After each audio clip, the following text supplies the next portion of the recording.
Doctor Baba Saheb Ambedkar open university.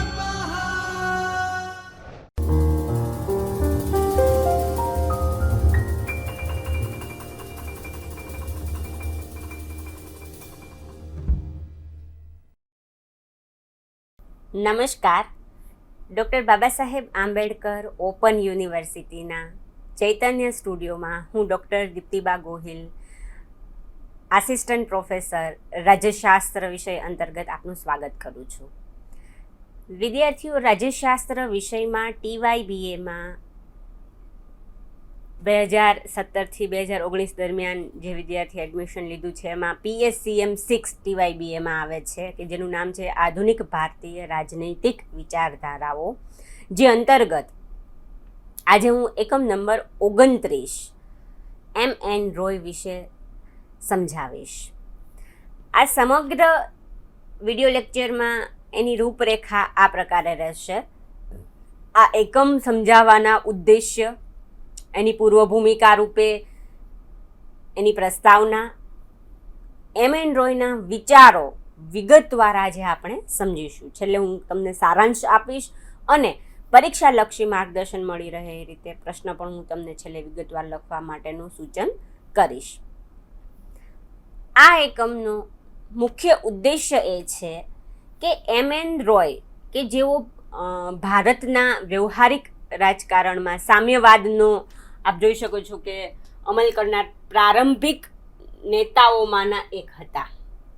એટલે MN Roy વિશે તમે વિગતવાર સમજૂતી આ એકમના માધ્યમ દ્વારા તમે પ્રાપ્ત કરી શકશો. MN રોયના જે વિવિધ વિચારો છે તે વિચારો અંતર્ગત આપણે આટલા એના વિચારોની સમજૂતી એક પછી એક પ્રાપ્ત કરીશું આ લેક્ચરમાં, અને જરૂર લાગે તો આગળના કન્ટિન્યુઅસમાં જે લેક્ચર લઈએ એમાં પણ. શરૂ કરીએ MN રોય વિશે. એટલે 20મી સદીના શરૂઆતમાં આરંભમાં ભારતીય રાજકીય વિચારનો વિકાસ એ સંસ્થાનવાદ સામેના ઐતિહાસિક સંઘર્ષમાંથી થયો હતો. નરેન્દ્રનાથ ભટ્ટાચાર્ય કે જેઓ પાછળથી પછીથી MN રોય તરીકે પ્રસિદ્ધ પામ્યા હતા, તેઓ પ્રથમ ભારતીય સામ્યવાદી વિચારક હતા જેમણે વિદેશી શાસનમાંથી સ્વતંત્ર થવા સામ્યવાદ અપનાવવાનો પ્રયત્ન કર્યો. તેમનો જન્મ 1887માં અરબેલિયા ગામમાં થયો હતો.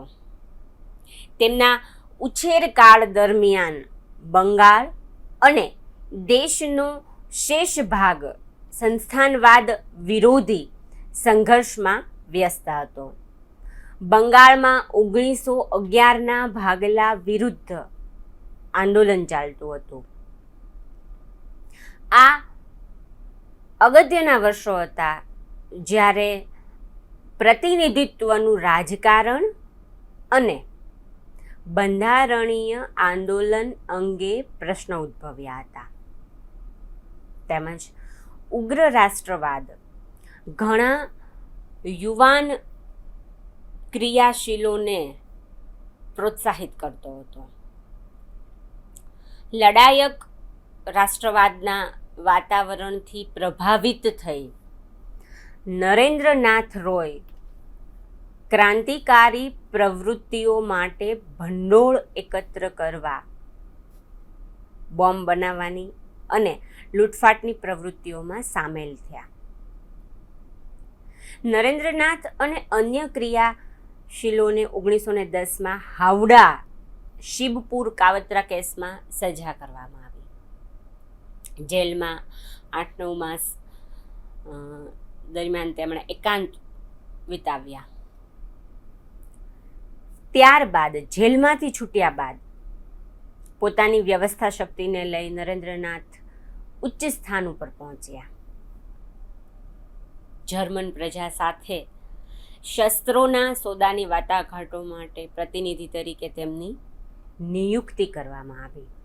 જો આ જ્યારે કોઈના વિચાર સમજીએ ત્યારે એનું આખું જીવન ચરિત્ર, એનું પૂર્વ ભૂમિકા સમજવી જરૂરી છે. શસ્ત્રોની શોધમાં તેઓ USA પહોંચ્યા, જ્યાં તેઓ ન્યૂયોર્કમાં ઘણા અમેરિકન ઉગ્રવાદીઓ, સમાજવાદીઓ અને સંઘવાદીઓના સંપર્કમાં આવ્યા. મેક્સિકોમાં સોવિયેટ સામ્યવાદી પક્ષના સભ્ય એમ બોરોધીનની મુલાકાત બાદ તેઓ ભારતની પ્રજાની સ્વતંત્રતા માટે સામાજિક ક્રાંતિના વિચાર સાથે પ્રતિબદ્ધ બન્યા. તેમણે પ્રથમ વખત પોતાના પૂર્વ જીવનને સંકુચિત દ્રષ્ટિવાળું હોવાની વાત સ્વીકારી અને નવી રચાયેલ બીજી કોંગ્રેસ કોમિન્ટર્નની મિટિંગમાં હાજરી આપવા મોસ્કોનો તેમણે પ્રવાસ કર્યો. મોસ્કોમાં જઈ તેમણે રાષ્ટ્રીય અને સંસ્થાનવાદના પ્રશ્ન અંગે ઘડાયેલા લેનિનના સિદ્ધાંતની સમીક્ષા કરી. ચીનમાં તેમણે કોમિન્ટર્નના પ્રતિનિધિત્વનું નેતૃત્વ પણ સંભાળ્યું. તેમનું મિશન નિષ્ફળ ગયું. દરમિયાનમાં કોમિન્ટર્ન અને MN રોય વચ્ચે મતભેદ પણ ઊભા થયા અને તેમને પક્ષમાંથી દૂર કરવામાં આવ્યા. 1930 આસપાસ રોય ભારત પાછા આવ્યા અને માર્ક્સવાદના આલોચક તરીકે કાર્ય કરવા લાગ્યા. 6 વર્ષ સુધી જેલવાસ ભોગવ્યા બાદ ભારતીય રાષ્ટ્રીય કોંગ્રેસના કાર્યક્રમોને પ્રભાવિત કરવા તેમાં જોડાયા. તેમના પ્રયત્નોમાં નિષ્ફળતા મળતા 21 ડિસેમ્બર 1943માં તેમણે ઉદ્દામ લોકશાહી પક્ષની સ્થાપના કરી. પક્ષ કોઈ અસર પાડવામાં નિષ્ફળ જાય તો તેને વિખેરી નાખ્યો અને નૂતન સાંસ્કૃતિક રાજકીય ચળવળનો પ્રારંભ કર્યો, જેને નૂતન માનવવાદ તરીકે ઓળખવામાં આવે. કોમિન્ટર્ન અને સંસ્થાનવાદના પ્રશ્નો ઉપર એમનું ચિંતન આપણે જાણીએ. રાષ્ટ્રીય અને સાંસ્થાનિક પ્રશ્ન સોવિયેટ સામ્યવાદી પક્ષ અને કોમિન્ટર્ન માટે પડકારરૂપ હતો. તેઓ બંને આ પ્રશ્નનો સંતોષકારક ઉકેલ લાવી શક્યા નહીં. પ્રશ્ન મુખ્યત્વે સામ્યવાદીઓ દ્વારા પોતાના દેશમાં વ્યૂહો અને પ્રયુક્તિઓ અપનાવવાનો હતો. હવે વ્યૂહો અને પ્રયુક્તિઓ એક દેશથી બીજા દેશમાં જે તે પરિસ્થિતિ અને બળોના સંદર્ભમાં અલગ પડતા હતા. તેમનું કોમિન્ટર્ન અને સામ્યવાદી પક્ષો દ્વારા પરિસ્થિતિને જુદા દ્રષ્ટિકોણથી જોવામાં આવી. ભારત અને ચીનના સામ્યવાદી પક્ષો જેવા વિવિધ દેશો માટે સમસ્યા એ હતી કે માર્ક્સવાદના સિદ્ધાંતોમાં અસ્તિત્વ ધરાવતી વિભાવનાઓની મદદથી તેમના સમાજનું પૃથક્કરણ કેવી રીતે કરવું, તેમના પોતાના સમાજની વાસ્તવિકતાઓ અલગ હોવાને કારણે પ્રશ્નો ઉપસ્થિત થતા હતા. ઉદાહરણ તરીકે ભારતમાં પછાત મૂડીવાદી અર્થતંત્રને કારણે સામ્યવાદીઓએ માર્ક્સવાદની પરિપાટી બહાર પ્રશ્નોનું નિરાકરણ, એનું સોલ્યુશન લાવવું પડે. મૂડીવાદી ઉત્પાદનની પદ્ધતિ ઘણી બધી રીતે જુદી પડતી હતી. અને બીજા પશ્ચિમી મૂડીવાદી સમાજો કરતાં વર્ગ વિગ્રહે પણ વિવિધ રૂપો ધારણ કર્યા હતા. સંસ્થાનવાદ અને બહારના મૂડીવાદી પ્રભુત્વને કારણે વિઘટિત અર્થતંત્રનો ઉદય થયો હતો, પરંતુ પોતાના ચોક્કસ પૃથક્કરણના અભાવને લીધે સામ્યવાદીઓ બૃહદ નીતિ વિષયક માર્ગદર્શન માટે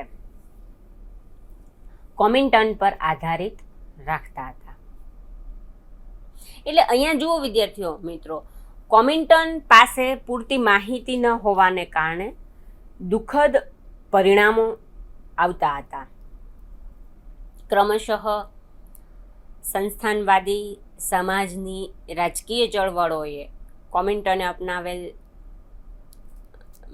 જે અભ્યાસ છે આપણો ઇતિહાસનો, એના યુરોપને જ કેન્દ્રમાં રાખીને કરાયેલું જે ચિંતન હતું એ યુરોસેન્ટરિક ચિંતન અંગે પ્રશ્ન ઉપસ્થિત કર્યા અને સંસ્થાનોને સ્વતંત્ર રીતે કાર્ય કરવા પ્રેર્યા. પ્રશિષ્ટ જે બુઝુર્વા ક્રાંતિનું એક મોડેલ માર્ક્સવાદમાં છે, જેમાં બુઝુર્વા ક્રાંતિનું નેતૃત્વ કરીને તેનું સફળ સમાપન કરે છે. બીજા મોડેલમાં ક્રાંતિકારી જોડાણોમાં બુઝુર્વા સર્વોપરિતાનો અભાવ જોવા મળે છે. ભારતીય સામ્યવાદીઓમાં બીજા મોડેલની આસપાસ ચર્ચા થયા કરતી હતી કે શું બુઝુર્વા સર્વોપરિતાનો અભાવ છે કે કેમ. મોસ્કોની બીજી કોંગ્રેસમાં લેનિને સંસ્થાનવાદી સમાજો માટે વિવિધ સૈદ્ધાંતિક સ્વરૂપનો વિકાસ કર્યો. તેની દલીલ હતી કે પ્રથમ તો સંસ્થાનવાદી બુઝુર્વા ઐતિહાસિક રીતે ભારતમાં ક્રાંતિની દોરવણી કરવા સક્ષમ છે. લેનિનના મતાનુસાર પછાત સંસ્થાનવાદી મૂડીવાદનો અર્થ એવો નથી કે બુઝુર્વાઓ યુરોપના પછાત રાજ્યો જેવા જ કે જર્મની જેવા પ્રત્યાઘાતી હતા. તેથી કોમિન્ટર્ને સંસ્થાનો અને પછાત દેશોની બુઝુર્વા લોકશાહી સાથે હંગામી જોડાણ કરવું જોઈએ, પરંતુ તેની સાથે એ ભળી જવું જોઈએ નહીં. બીજું કે તેમણે સંસ્થાનિક સમાજોની સંસ્થાનવાદી વિરોધી લડતમાં ખેડૂતોની નિર્ણાયક ભૂમિકાની અપેક્ષા રાખી હતી.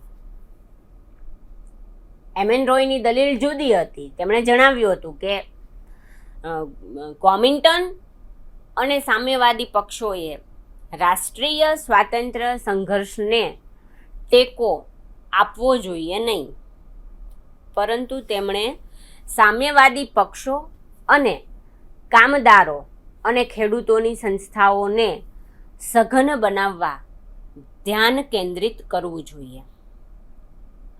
લેનિનના વિચારોથી વિરુદ્ધ તેમણે દલીલ કરી કે ભારતના પછાત મૂડીવાદે શક્તિશાળી અને મજબૂત શ્રમિકો અને નબળા બુઝુર્વા પેદા કર્યા છે. આ રીતે રોયે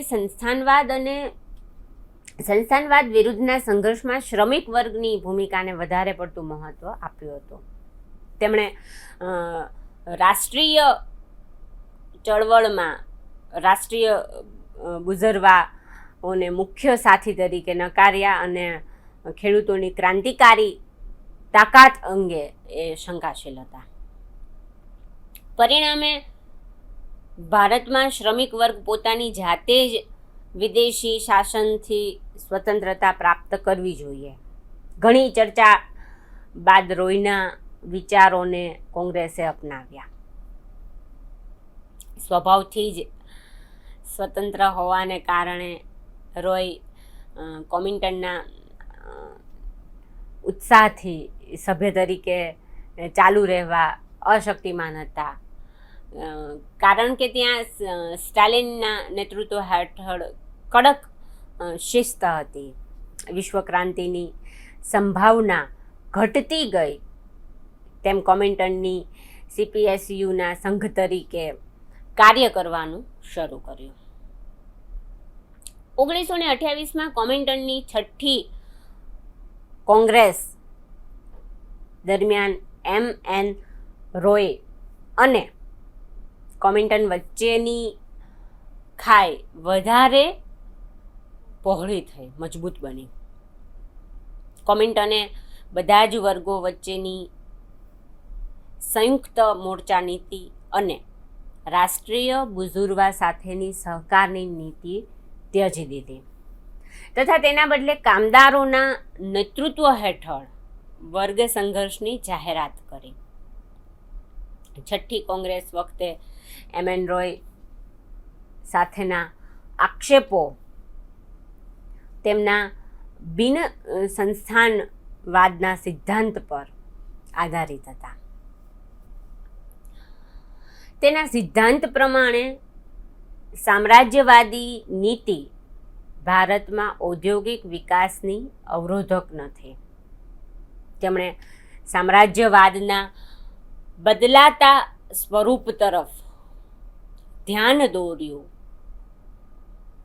કે જે ભારતીય બુઝુર્વાઓ માટે આંશિક લાભકારી પરિવર્તન હતું.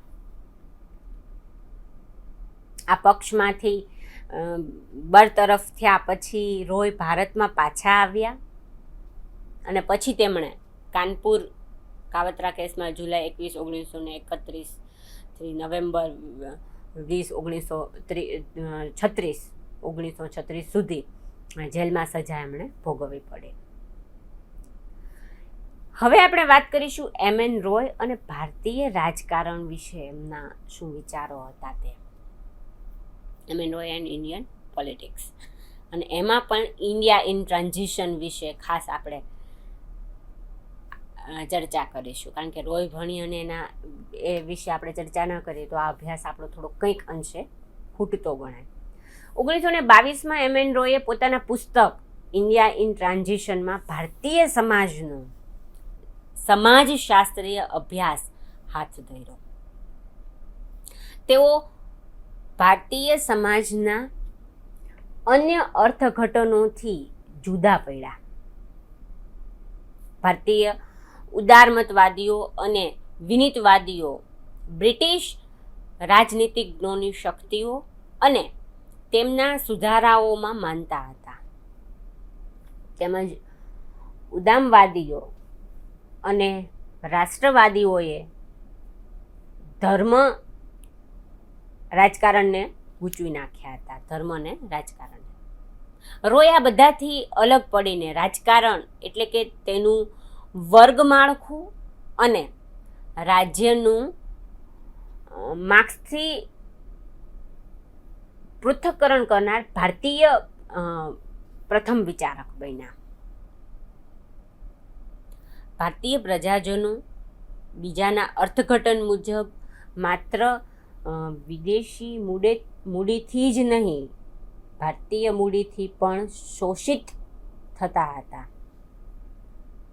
ભારતીય મૂડીવાદના વિકૃત અને પછાત સ્વરૂપે શ્રમજીવીઓ ઊભા કર્યા. વિશ્વયુદ્ધ પછીના સમયમાં બ્રિટન સામ્રાજ્યવાદીઓ નબળા પડતા રાષ્ટ્રવાદી બુઝુર્વા અને બ્રિટિશ સામ્રાજ્યવાદીઓ વચ્ચે સહકાર શક્ય બન્યો. આથી કોંગ્રેસ દ્વારા અમલી બનાવેલ સવિનય કાનૂન ભંગની જગ્યાએ રોયે લડાયક જન આંદોલન છેડવાની સલાહ આપી. 1922માં કોંગ્રેસની પૂર્વ સંધ્યાએ તેમણે ભારતીય રાષ્ટ્રીય કોંગ્રેસને એક કાર્યક્રમ મોકલ્યો, જેમાં નીચેના કેટલાક આપણે મુદ્દાઓની ચર્ચા કરી અગત્યના. તો જમીનદારી નાબૂદીની એમાં, જમીન ભાડામાં ઘટાડાની વાત, કૃષિના આધુનિકરણ માટે રાજ્યની મદદ,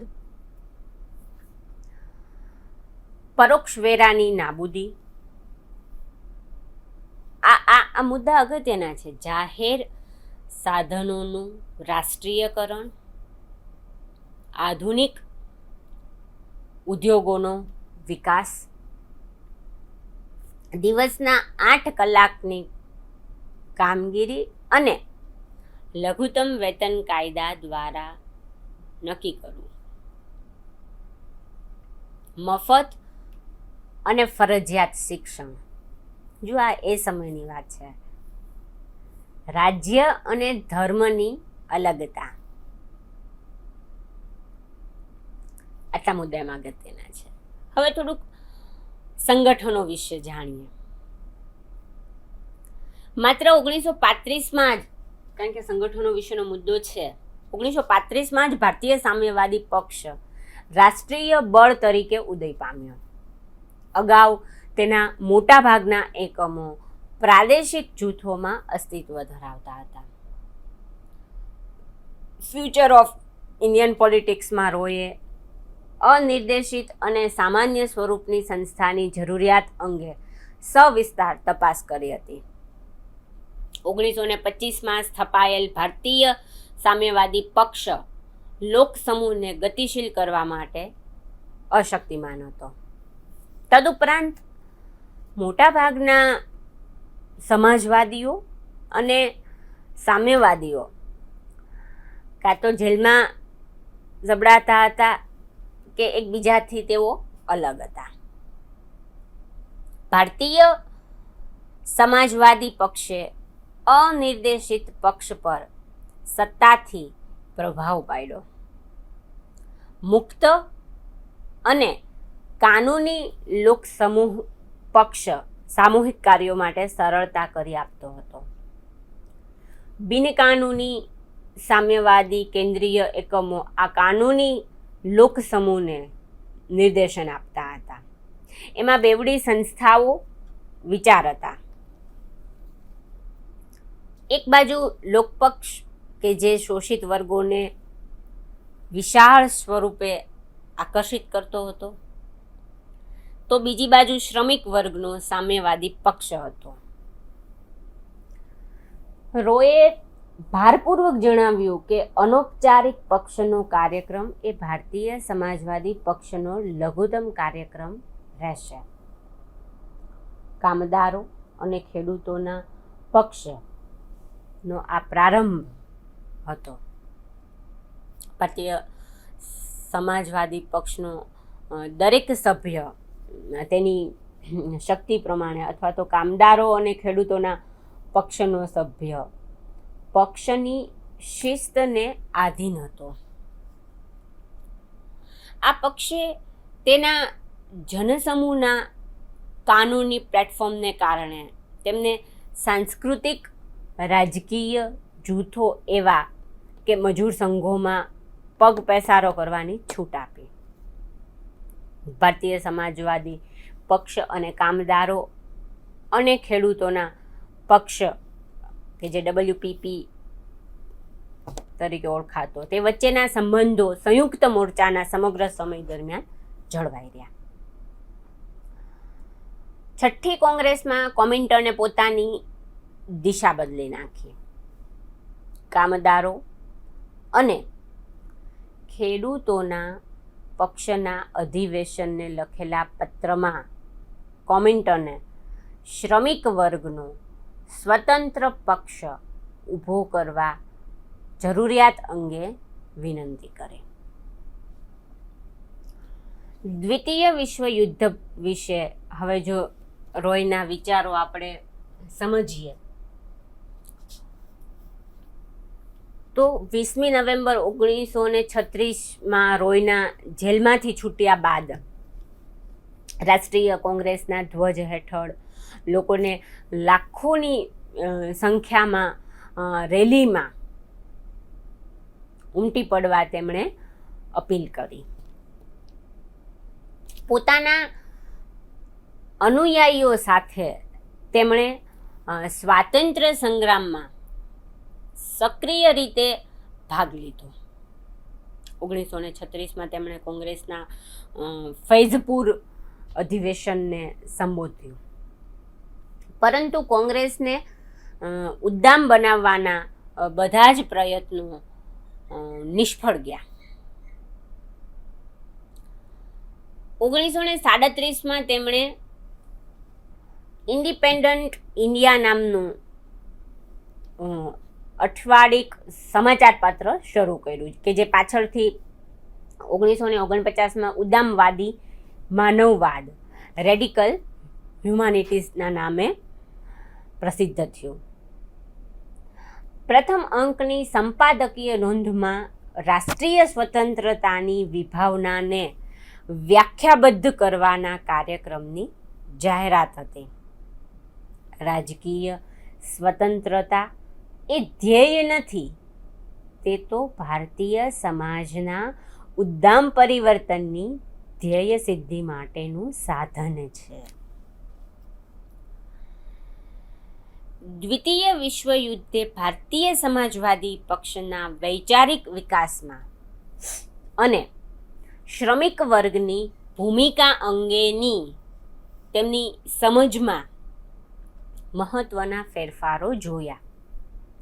સોવિયત યુનિયન પરના ફાસીવાદી આક્રમણ બાદ સામ્રાજ્યવાદી યુદ્ધ પ્રજાના યુદ્ધમાં પરિવર્તન પામ્યું. સામ્યવાદી સૂત્રોમાં ફેરફાર થયા. 1942ના સમગ્ર સમય દરમિયાન જ્યારે કોંગ્રેસે ભારત છોડો ચળવળની શરૂઆત કરી હતી, ત્યારે સામ્યવાદી પક્ષે તેના સભ્યોને માત્ર એક થવાનો જ નહીં, ઉત્પાદનના ચક્રો ચાલુ રાખવાનો ઉપદેશ પણ આપ્યો. બીજા સામ્યવાદી દેશોની સાથોસાથ રોએ પણ મિત્ર દેશોને, જેમાં બ્રિટનનો સમાવેશ થતો હતો, તેમને ટેકો આપવાની તરફેણ કરી. તેમનો મત હતો કે યુદ્ધ બે રાજ્યો વચ્ચેનું નથી, પરંતુ બે વિચારસરણીઓ વચ્ચેનું છે. તેમણે ભારપૂર્વક જણાવ્યું કે આ યુદ્ધ ફાંસીવાદ વિરોધી યુદ્ધ છે અને તેને સામ્રાજ્યવાદ વિરોધી સંઘર્ષ તરીકે મૂલવવું ન જોઈએ. સમગ્ર યુદ્ધ દરમિયાન રોએ કોંગ્રેસની તેના બ્રિટિશ વિરોધી વલણ માટે ટીકા કરી.